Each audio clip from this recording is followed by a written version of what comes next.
And welcome back to LinkedIn Logs, the jobs and business news podcast for the website c+comedy.com. Like I just said, it's a website. Go there. Welcome back in. We are, I didn't think I was going to do one this week. And then I checked the notes, and there's stories from last week. And I'm currently in the middle of looking for other stories, apparently. But no, we're here. Here we are, back at it again. You might hear the TV. It is playing Phineas and Ferb, I believe, season 1. Disney's been playing season 1 because I guess the latest season is over, and I just turned on Disney. I did some yoga, turned on Disney. What's been going on in terms of jobs and business? Well, a couple of weeks ago, I did an episode regarding me getting more responsibilities at work. That's official as of Monday. We had a meeting where I was introduced to the people working on a couple of other networks that I will be helping with. So that's wonderful. And then, what else? That's pretty much it. So I've just been waiting. Apparently that begins in April. And that was just a preliminary. But I'm going to be doing the same exact thing I've been doing with the networks I'm currently a part of. It's wonderful to be able to be like, I'm working on these networks. And then to have people be like, what do you do for work? And I go, I'm a producer. They go, what is that? And I go, I just do shit. Just explaining it. Okay, let's get into the stories. I have nothing else for you. You know what? Hold on. I've been watching SNL UK. I watched the second episode today, hosted by Jamie Dornan. I think, it's for better and for worse.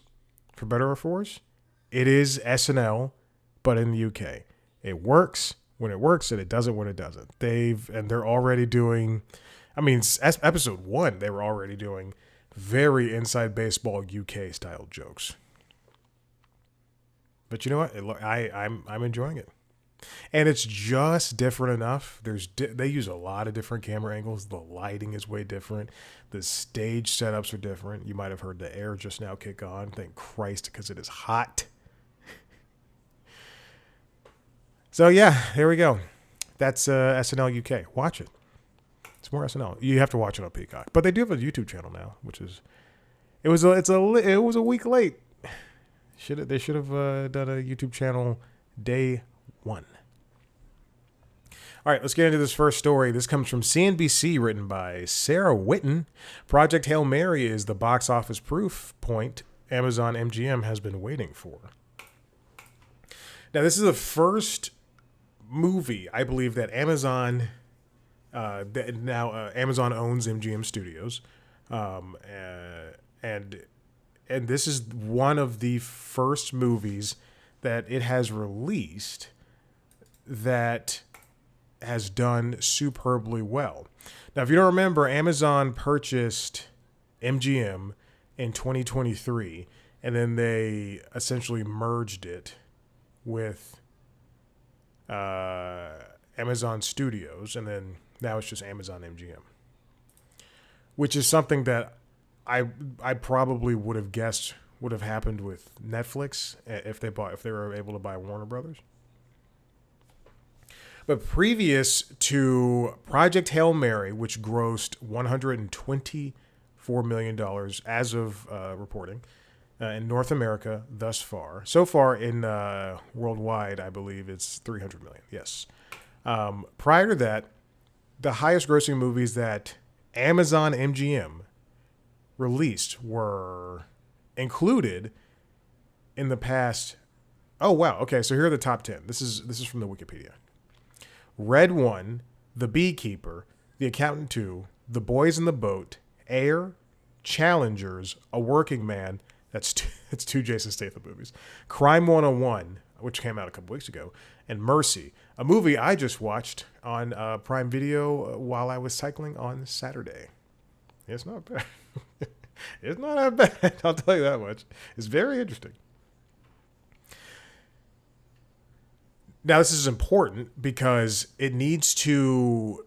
The Project Hail Mary shows Amazon and it shows the world that movies still need to come out in theaters. If this movie came out on Prime Video, yes, it would have done well, but we really wouldn't have known how well because Netflix and these other streamers, Amazon and Disney Plus and Hulu, they only release unspecific numbers, except for when it becomes so specific, like with Stranger Things. Netflix will be like, we were like, they'd be like, we were streamed in over 70 billion homes, and you go, how is that possible? For 49 trillion minutes, just that bullshit. Project Hail Mary has had a held a notably strong at the box office since its debut. I don't know why I was editorializing that. With only a 32% drop in ticket sales from its first weekend in the U.S. to its second, and a nearly unheard of 5% decline internationally. A typical Hollywood blockbuster will see a 50 to 70% drop in ticket sales from opening weekend to the second weekend after the rush to the theater fades. I'm going to tell you right now, that rush to the theater is still ongoing because I wanted to see Project Hail Mary tonight or tomorrow because that's when AMC has reduced ticket prices, and it's packed. So now I'm just gonna have to wait another week, which is unfortunate. And also, everybody's on spring break. It sucks. I get why they release movies like Project Hail Mary and the drama and Super Mario World Galaxy movie. I get why they release them now. But man, I want, and because I'm working during the day now, I can't go to a movie at 11 a.m. like I want to. It stinks. Oh, the benefits of the negatives of making money again.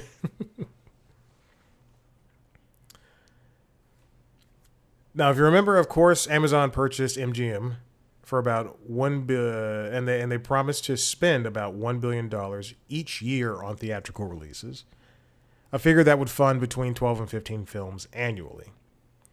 Last year, the company said it had 14 titles lined up for 2026.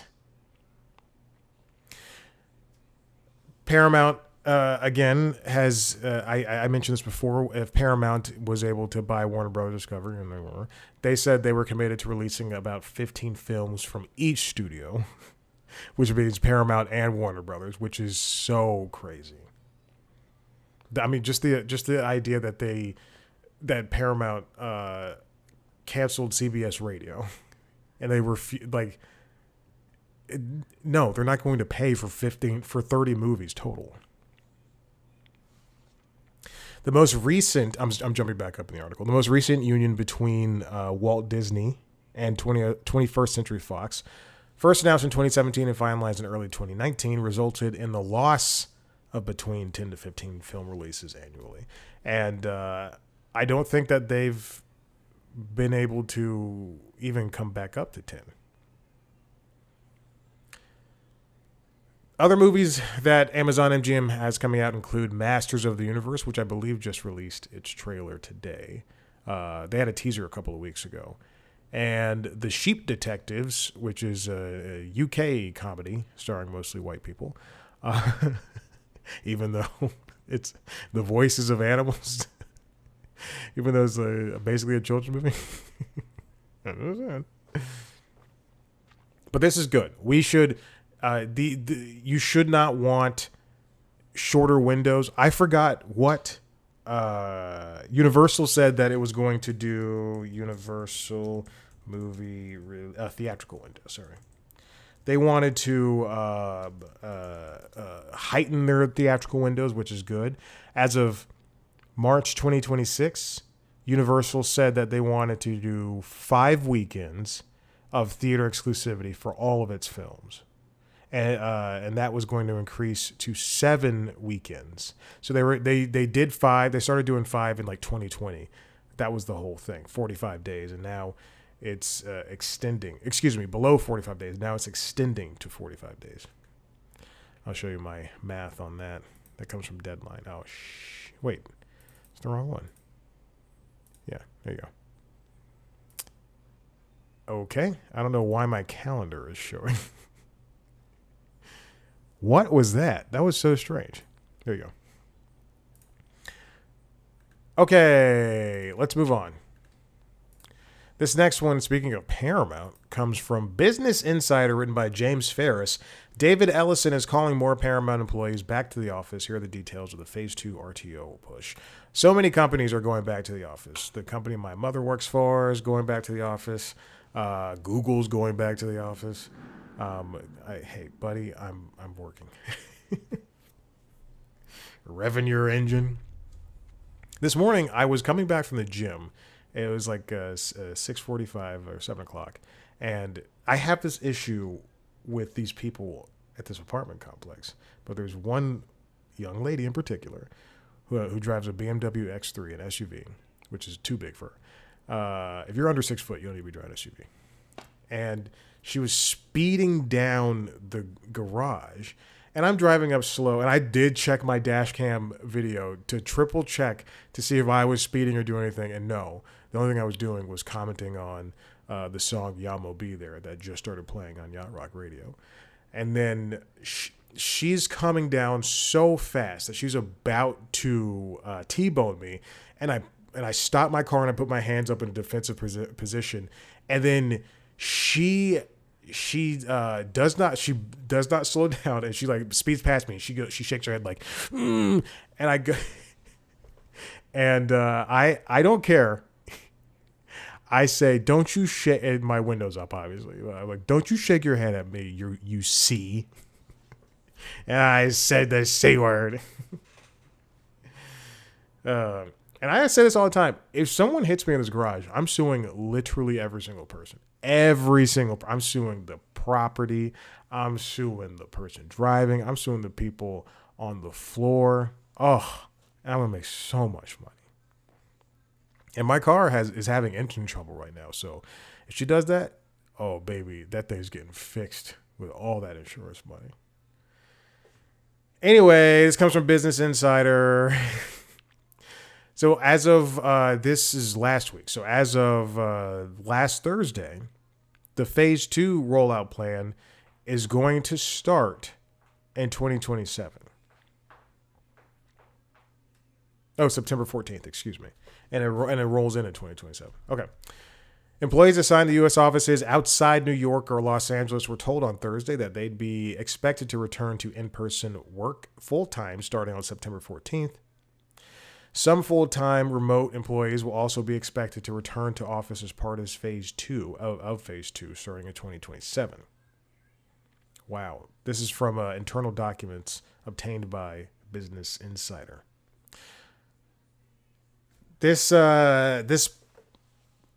in-person work thing, it's not going to be something that is going to make whatever Paramount's doing better. In the same way, it's not going to be what makes Google better. These people are thinking it'll be much more stressed, and it's just going to make a lot of people, which is what these companies want, quit their jobs. So it frees up capital. According to an FAQ, in this creative business, our success depends on close collaboration, and being in person together will help us innovate, solve problems, share ideas, and build stronger connections. Employees who don't comply with the RTO policy could face consequences. Managers will be, this comes from the FAQ again, managers will be responsible for ensuring team members meet the full and time office requirement. When expectations aren't met, it will lead to discipline up to and including dismissal. Wow. Phase 1 has also already been in effect. And we won't know if this is doing anything in the short term. In the long term, we'll find out. But I mean, I can probably guess no. They're going to be doing 5 days a week. Well, excuse me, they're already doing 5 days a week if you live inside New York and Los Angeles right now. Wow. Ellison told staffers in January that, quote, returning to office full-time has been an adjustment for many, and he appreciated the, quote, flexibility and commitment you've shown in return to the office, Business Insider reported. And then, unfortunately, people can't just quit jobs and bounce around because there's no jobs to be had. Paramount's not the only company in the entertainment industry returning to the office. Most Disney employees, according to Business Insider, go into the office 4 days a week, and NBC Universal put in a 4-day-a-week mandate in January. Meanwhile, WBD staffers go in 3 days a week, and Netflix has a fully remote option. That's what I mean. Look at Netflix; they're still in the lead. WBD staffers going in 3 days a week makes total sense based on how poorly that company operates. That's right, I said it. This next bit comes from The Wrap. It's written by Corbin Boyles. New York Times cuts ties with book review writer over AI use. I saw this last week, and I thought this was so interesting. A freelance writer named Alex Preston essentially put his notes or put an early draft for his review in the AI tool. And the AI tool saw that he was writing about this book, which is Watching Over Her by John Baptiste Andrea. And it pulled in information from a review from The Guardian from a similar review in August. So he didn't even write this initial review from The Guardian in August. He was writing his own review that was published on January 6th. And that AI tool, took his review, saw that he was writing this book, and then started drawing information from that Guardian post. He did not double check, and he just posted it. You can go to the New York Times website, and you know, thank goodness that the editor left in this note. You can go to the website right now and pull it up and scroll down to the editor's note from March 30th, where it says, a reader is the one who pointed this out. This is fantastic. This is what the readers do. Also, go read the New York Times comment section. It's a lot more civil than you think it is. Truly, I'm not kidding. It's so people are so kind and pointed, and a lot of them are very well written. Same thing, you know, I'll say this about the Athletic. Which is, I think, is leagues ahead of ESPN in a lot of ways, and there's other ways that it could that ESPN is better. But the audience for the Athletic, when something happens and it involves women or race, they are a lot more civil than you think that commentators would be. It's wonderful. It surprises me so much every single time. All right. This is the editor's note. A reader recently alerted the Times that this review included language and details similar to those in a review of the same book published in The Guardian. We spoke to the author of this piece, a freelance reviewer, who told us he used an AI tool that incorporated material from the Guardian review into his draft, which he failed to identify and remove. His reliance on AI and his use of unattributed work by another writer are a clear violation of the Times standards. The reviewer said he had not used AI in his previous reviews for the Times, and we have found no issues in those pieces. Their Guardian review of Watching Over Her can be read here. Not only did they keep this piece up, but they pointed over to the Guardian review. What a fantastic and just very smart idea and choice for them to do so. They also cut ties with Alex Preston. I understand the willingness and the want to, you know, maybe you have a deadline to use an AI tool. But as far as I'm concerned, if you are writing a book review, I'm going to get so specific with this. If you're writing book reviews for the New York Times, you're old enough to have not previously lived with AI tools in your professional career. So why go ahead and do this now? I'm, and you know what? I'll say this. I'm sure there's a handful. I'm not going to even give a number or percentage, but I'm sure there's other writers out there who say, I'm going to just put this in this. I'm gonna write up a draft, and then I'm going to have this tool look at it and fix grammar and stuff like that or whatever. But I do think a majority of writers aren't relying on that. Like I would say so many writers are using the tools at hand, which are their brains and the editors that work with them in order to fix things. Because we never, 5 or 6 years ago, we never had this. So why rely on this now? And the reason I'm being so harsh on this person is because he, according to Alex Boilers at The Wrap, Preston told the Times that he had not used AI to help draft any of his other stories. Why? Why would you do this now? He told The Wrap in an email that he used, quote, an AI editing tool improperly on the draft I had written, and that he failed to catch the, quote, overlapping language of the Guardian review. I took responsibility immediately and apologized to the New York Times. Beyond that, I have nothing more to add. If I'm at the New York Times and I'm writing reviews or I'm writing an opinion piece or what have you, isn't it just easier to reach out to, if I'm writing a music review, isn't it just easier to reach out to John Caramonica because he's the music editor, or who, I think it's John Caramonica, I don't know. Hey, there's so many people there to reach out to and say, hey, could you look this over? Or for you to read it out loud. I get that the temptation is there, but for all intents and purposes, you are a journalist. So why would you give in to that temptation? Now you cost yourself a job. Worst of it all, Preston's a 6-time author. He has so many books out. He has 6 books out. He's published in other outlets, including the Financial Times, The Economist, and The Guardian. So why would you use AI? And he's adamant. He told The Wrap he has not used AI on his books or his other published pieces. So why do this now?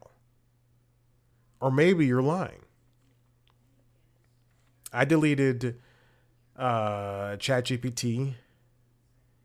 Google is shifting towards Gemini, so I have to have it on my phone. Recently, I took a workout that I was about to do, and I gave it to Gemini, and I said, "How does this look? Tell me what you think." And then all Gemini said was like, "This is a lot. You're gonna be tired." I'm like, "Yeah, I fucking know." Tell me do these things work together? And then I just went, no, this is dumb. I don't want to do this anymore. Now, it's not to say that AI is a tool that is not to be used creatively. I don't entirely agree that it needs to be eschewed, but I also don't entirely agree that it needs to be used at all. Again, it's a tool. I say it all the time. You don't build a house with just a hammer. This next one comes from The Hollywood Reporter. It's written by Steve Zaitchik. Is Trey Parker and Matt Stone's Deep Voodoo, the rare company doing AI right? If you don't know, the Trey Parker and Matt Stone, they're creators of South Park, the Broadway play, The Book of Mormon, the South Park video games. What else have they done? Basketball. Team America World Police. They have this AI company called Deep Voodoo that they've used on, I think a majority of the projects that they've used it on are videos about Trump being fat and naked and having tiny parts of his body. Now, this is a very interesting piece that covers the creation of Deep Voodoo and what Trey Parker and Matt Stone are using it for. According to Zychik, for the past several years, they have been quietly deploying their company to help production labels achieve their effects goals, making house calls as doctors of deepfakes. They've used it with overhyped rapper Kendrick Lamar. Um, they did it with the Bill Clinton in the series finale, I guess, of live action Ted. They've used it for the Ben Affleck Duncan Super Bowl commercial last month about with the '90s characters all popping up. Who was it? Steve Urkel and the rest. I don't know. I can't remember that shit. Deep Voodoo wasn't even supposed to be a company, according to Zychik. It only exists because of Donald Trump. Late in the first Trump administration, Parker and Stone were developing a Donald Trump deepfake movie. Their plan, to graft his face onto another actor's body and have him progressively lose his marbles and then eventually his clothing. But the duo couldn't get a studio to match the quality of the tech they needed. So they went online, rounded up some AI whiz kids, and formed an outfit to do it themselves. They have, I believe, all the people that they chose or they teamed up with are from all different parts of the country and even the world. If you haven't seen, there was the movie, which was did not come into fruition because of the pandemic. They released a web series called Sassy Justice, which is, I believe it used Peter Serafinowicz. Peter Serafinowicz as the fake host, I guess. I don't know. Anyway, oh my gosh, that is so old. It's 5 years old. I had to mute the computer. Wow, they put out a lot of videos. That's very funny. And he looks like Trump. That's the whole thing. Anyway, by late 2022, Deep Voodoo was so established that it raised $20 million, in part from a CAA connected venture, before many people thought a lot about AI in Hollywood. So they were on the forefront of this thing. I think it's an interesting company, and they could make not only a lot of money, but they would help with a lot of creative ventures by doing what they do, what Deep Voodoo can do best in licensing. And that's what Deep Voodoo prides itself in doing. The company won't work with any studio that hasn't obtained authorization from actors or estates, because essentially that's that's an IP type thing. The company's principals will turn down jobs if they're not satisfied with the level of footage permissions that the studio or the production company has received. What is this Duncan commercial? I remember Ben Affleck. Oh, yeah, George Costanza. And then Joey Tribbiani. Okay. And then, oh, yeah, Alfonso Ribeiro. Ribeiro. Oh, yeah, okay. I remember all of this. Okay. Yeah, that was a fun commercial. I liked it. Instead of scraping the web for images or relying on a model that has done it, Deep Voodoo takes those licensed images, either in its brick-walled space or those provided by a production company. The capture at the spaces involves 9 cameras and a series of simple questions to elicit a range of facial reactions. It then uses there's 2 thens there. Uses all the material to build a bespoke model for a particular production. It's a laborious process, especially for one-off usage. A scale-minded Silicon Valley firm would have no truck with it, and can take up to a month and involve some 300,000 images. So essentially, they're de-aging people, like they did with Billy Joel in 2024 for his song "Turn the Lights Back On." I recently watched for the first time Indiana Jones and the Dial of Destiny.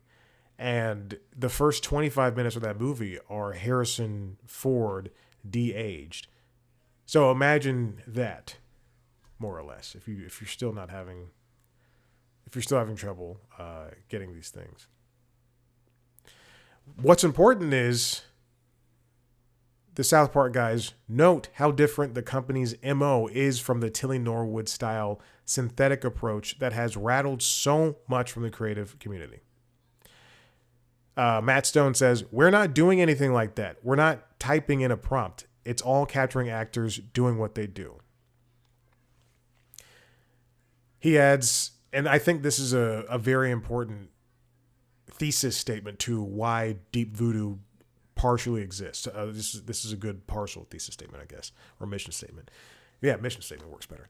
I mean, the magical part of the production is the puppeteer, right? The puppet is one thing, and the tools can create a great puppet, but the magic is the performer. Without that, it just becomes wallpaper.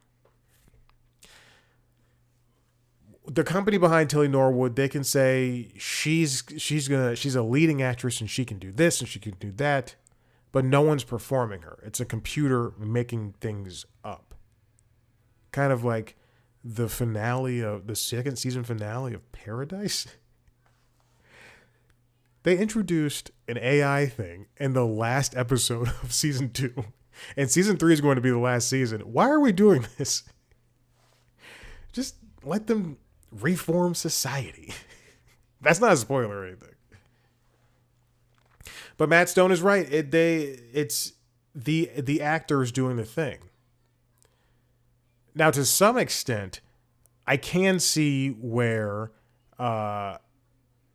this is kind of similar to what the very, on my end, very shitty Lion King live action remake, and it's a very shitty sequel that I've never seen. But those movies were all made in one giant room. And the actors, I guess, I don't know what they did. Actually, I have no clue how that movie was made. I know it was made in a giant warehouse, and Jon Favreau, the director, was so proud that it was made in like basically using all green screen. But they reached that uncanny valley, But I think this is a tool. This Deep Voodoo in particular is a tool that can be used to broach that uncanny valley without exactly landing on it. And uncanny valley is if something that's animated looks too lifelike. Remember the movie Mars for Moms? Is that what it's called? Mars for Moms? Mars Needs Moms. Yes, everything. Oh my goodness. I'm looking at all the images. It is insane. Here's a photo of Mars Needs Moms. If you see how real everything, I typed it still says Mars for Moms. You see how real it is. That's the uncanny valley, is that it's too real and people are unnerved.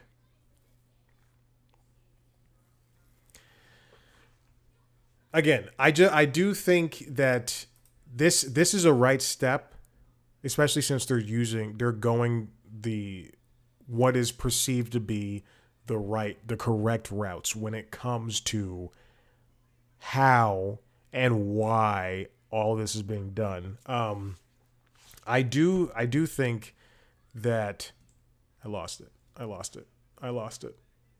the story. I do think it's a slippery slope, and we just need to continue to pay attention to how this technology can be abused. And yes, it's very possible that this can be taken to the extreme. But if it's in the right hands, and if more companies like Deep Voodoo pop up, obviously it's going to be something that can be used incorrectly and wrongly and poorly. But I do think that after reading that piece, it is the first time where I've thought, oh, this is something that could work if it's used like that. Because look at how sound was taken when when movies started. People lost their careers because sound started. Sound started coming in movies. Actresses and actors, people didn't like the way they sounded. Then we started adding color. This is just an advancement, but it can't be something that takes over people's jobs. It can't be it's a tool. Again, a camera's a tool. A microphone's a tool. Editing on software is a tool. It can't be something that we become overly reliant on, because when you do that, you end up like Alex Preston losing a job. All right, I'm done. Listen, if you like what you heard here, head to the website, cpluscomedy.com, where you can see me talk to famous people sometimes. There are no interviews right now or on the horizon, so we'll see what happens with that. If you want to watch a video version of the show, go to youtube.com/cpluscomedy, where you can also see a video version of the other podcasts, Late Night Lately, the Late Night Show, and The Constitutionals, the Entertainment Business News Show, as well as video versions of the interviews under the interviews. Subscribe to those shows wherever you get your podcasts. Follow us on social media at @CPlusComedy on TikTok, Instagram, Blue Sky, and YouTube. Me on those platforms at Chad Black White. Thank you so much for listening. We'll see you next time. Bye.